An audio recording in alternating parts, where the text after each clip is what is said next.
You know, when you hear the name Steve Jobs, the word genius is usually right there with it.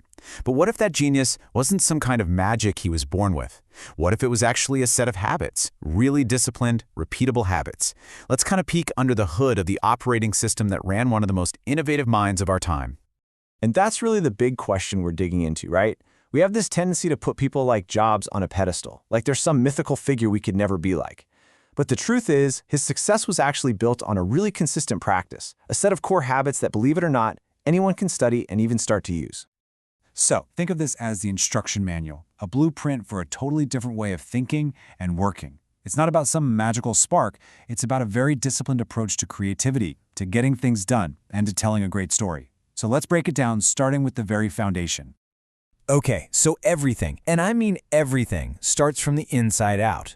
Before he could even think about changing the world, Jobs had to get a handle on his own focus and his own standards. This was his inner compass, the true north that basically guided every single decision he made.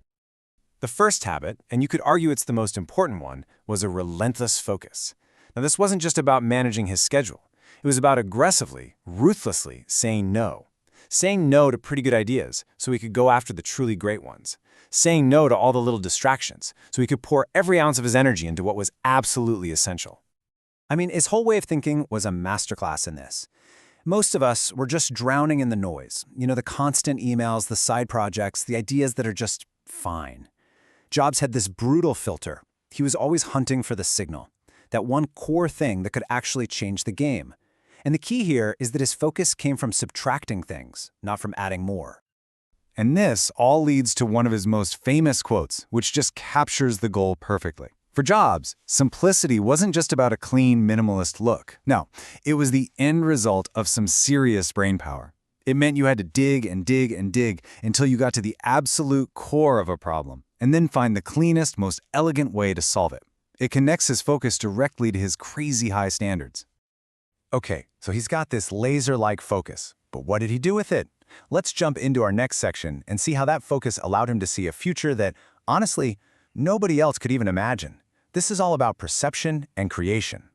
His visionary thinking was kinda like a two-step dance. First, he never ever started with the product. He started with the experience. How would this thing feel to use? How would it actually change a person's day? And only after he had that, he moved to step 2, building something that people didn't even know they wanted yet. He didn't ask a focus group to tell him what to build. He trusted his gut to invent the future. And this vision? It wasn't some vague, high-level idea. No way. It went all the way down to the tiniest, most obsessive details. I mean, he was famous for agonizing over the curve of a corner, the sound of a click, even the layout of the circuits on a board that nobody would ever see. Why? Because he believed those details weren't just details, they were the product. They told you that someone cared, that this was quality, and that ultimately they gave the thing its soul. Look, having a vision is one thing. It's great. But turning that vision into a real, actual product that ships to millions of people, well, that's a whole different ballgame. That takes a completely different set of habits, all about pure execution and being tough as nails. And you absolutely cannot talk about Steve Jobs without talking about failure. Getting kicked out of Apple, the company he started in his garage, I mean, that would have destroyed most people. But for Jobs, it wasn't the end. Those wilderness years when he was building Next and Pixar were absolutely critical.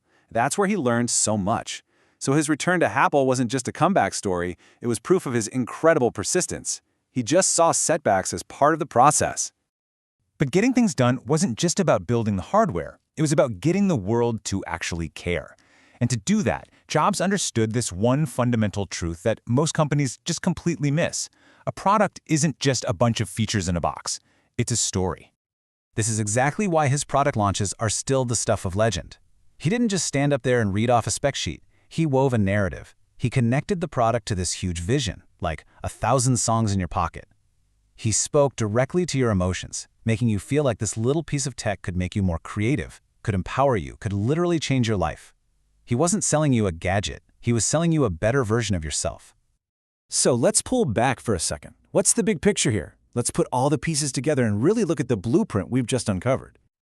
So here it is, the whole blueprint laid out. It all starts with that relentless focus, which is all about the principle of simplicity. That, in turn, makes high standards in the hunt for excellence possible. That solid foundation lets you have visionary thinking that's focused on the experience and a deep passion for design that gives a product its soul. And then, to bring it all into the real world, you need the persistence that comes from resilience and the storytelling that forges a real human connection. You see how it all links together? It's like a chain reaction. Looking at these blueprints, you don't have to adopt everything all at once. The real power here is realizing that these are skills, not just personality traits he was born with. So the important question isn't, how do I become Steve Jobs? The question is, which one of these habits could I start practicing today?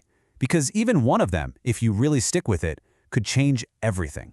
So which one will you choose?